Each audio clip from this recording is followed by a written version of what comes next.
Patay ang isang binatilyo matapos ma-hit and run sa EDSA busway.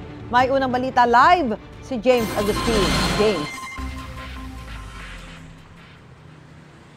Susan, good morning. Sa ngayon ay hindi pa tukoy ng mga otoridad yung carousel bus na naka-hit and run doon sa 13 anyos na binatilyo na tumawid mismo sa busway. Nasawi ang 13 anyos na binatilyo matapos mabangga ng bus sa bahaging ito ng EDSA busway sa Dario Bridge sa Quezon City bago maghating gabi. Kasama noon ng binatilyo ang dalawa niyang kaibigan. Tumawid daw sila sa northbound lane ng EDSA papuntang busway.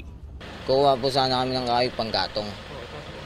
Hindi pa kami nakakuha, bigla na siya na ng bus. Sabay uminto yung bus, tumingin lang yung konduktor. Sabay inahabol ko yung bus. Sabay paghabol ko, hindi ko na siya nahabol. Labis na ikinagulat ng lola ng binatilyo ang pangyayari.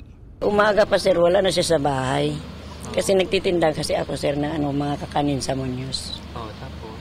Pagdating ko rin, wala pa rin siya sa bahay.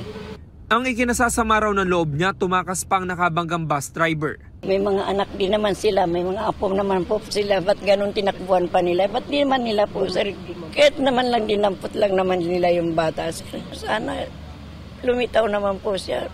Pagpakita naman po siya.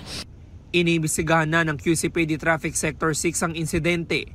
Nangangalap din sila ng mga CCTV footage para matukoy ang plaka ng carousel bus na nakabangga sa binatilyo.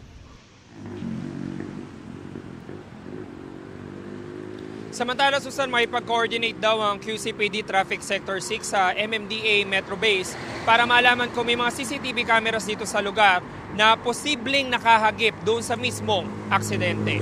Yan ang unang balita mula rito sa Quezon City. Ako po si James Agustin para sa GMA Integrated News.